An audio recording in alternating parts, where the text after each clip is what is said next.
Hello, friends. Today we're going to talk about something we rarely discuss specifically, where exactly we need to dig. We talk about how we actually involved in mobile development.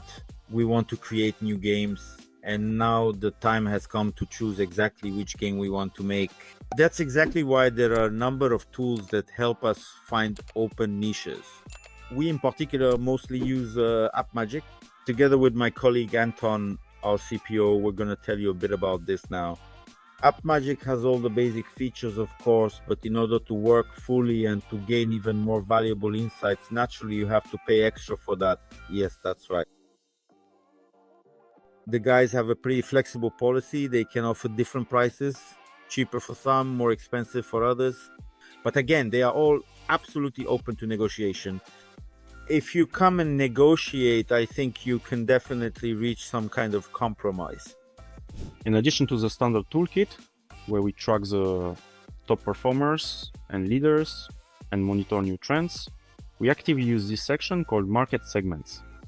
Here, we try to look for those niches that could be useful to us. That is, our task is often to choose the app or game that we will work with going forward. To do this, we need to assess the niche's potential, how much it's growing, the growth in installs, and the boost in apps it shows. For this, we can select any app that interests us. Let's try this with the game Racing Car 2021 as an example.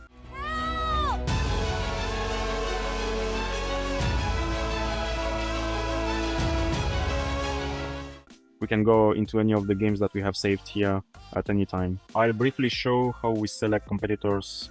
We use the basic simple selections that AppMagic offers. In addition to that, we also do manual market research. From these games, we simply create our own selections and save them as small presets. The most important thing is, whenever you make any changes, don't forget to click this save button, because otherwise everything will just be lost. What are we doing here? Here we usually gather 2 or 3 dozen competitors, if we can find that many, sometimes it's less. Rank competitors by priority. Our main interest is in revenue or downloads. We can hide from the dashboards those apps that we are not interested in at the moment. We especially turn off those apps that are boosting excessively, so we can see if there is any life in the other apps. Next, we select the timeline, because many of the games we analyze have a long lifetime, and they may already be declining or have been dropping in the last few years, which is what interests us. Most towns are no longer showing signs of life. We don't go into such niches. If we shorten the timeline, it's usually to cover the last few years, and then we look for growing trends. In this particular trend, we can see that the niche of the games we've selected was on a kind of downward plateau, but in the last few months there's been a noticeable boost in downloads. This tells us that there is life here, that there is something interesting. Next, we select the games that show the highest growth, the largest number of installations in this case, and analyze them in detail by simply playing them manually and tracking the mechanics that interest us. We can do exactly the same exercise with revenue. With revenue, it's hard to say that there is any kind of growing trend here. There are some new players who appear and start earning from in-apps, but we need to analyze why they have only appeared recently. Either it's a new game, and we can immediately see that there isn't much growth in in-apps here. Perhaps ad monetization prevails there, or more likely it's just a new game that simply isn't earning much from in-apps yet. The other games are stagnating. In other words, they show an acceptable volume of in-apps overall, but there's no explosive growth here. This could indicate many things. It could mean these games don't have live-ups, are not working on monetization, or are placing more emphasis on ad monetization. That is, they might simply have a short retention tail, and they may not be able to convert players into in-app purchases. Or could it mean that this is kind of the elephant's tail? I mean, for example, this game was pumped up. That could be the case, but look, this elephant's tail starts for many games. Let's say here in February 2020, they had some kind of boost. Well, maybe, yes, maybe you're right. That's for the blue game. Which game is the blue one? Yes, that's Tuning Club Online Racing. Yeah, they were consistently earning about $9,000 monthly, and then, remarkably, they boosted that up to well over $200,000. And now, here, you see, the tail is sloping down.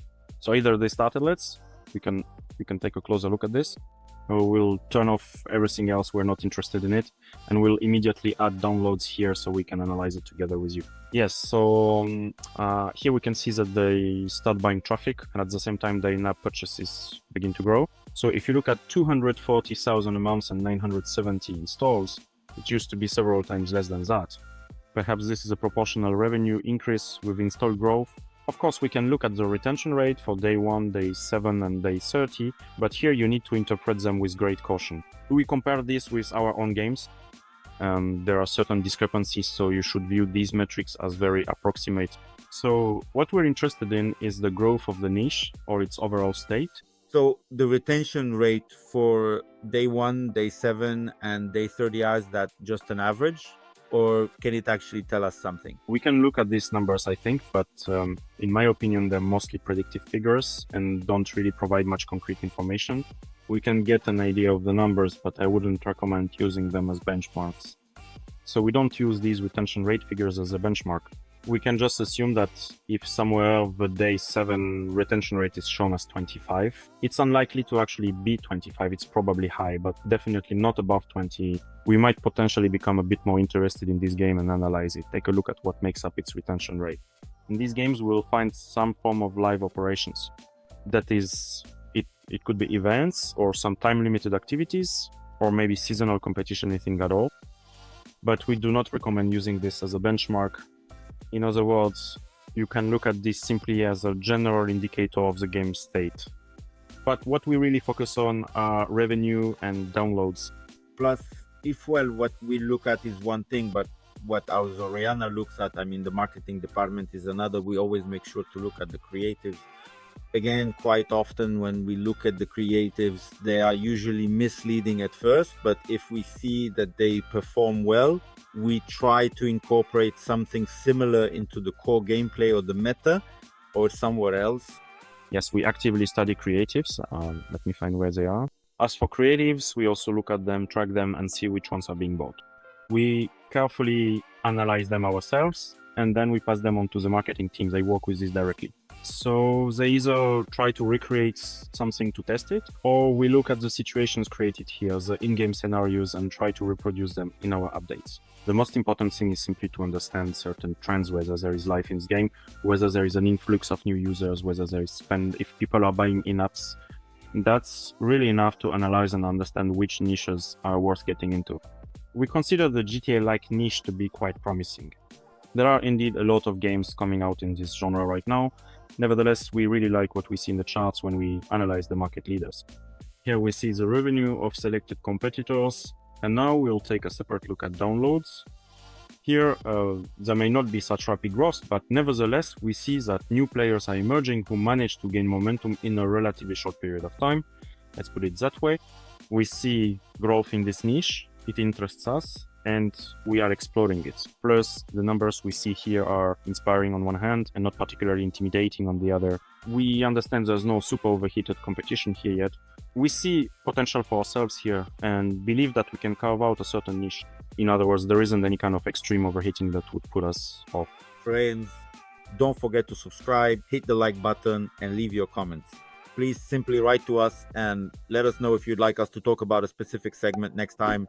I think in 2 or 3 months, we'll do a separate deep dive into a particular segment like hyper casual or casual games. We'll take a closer look.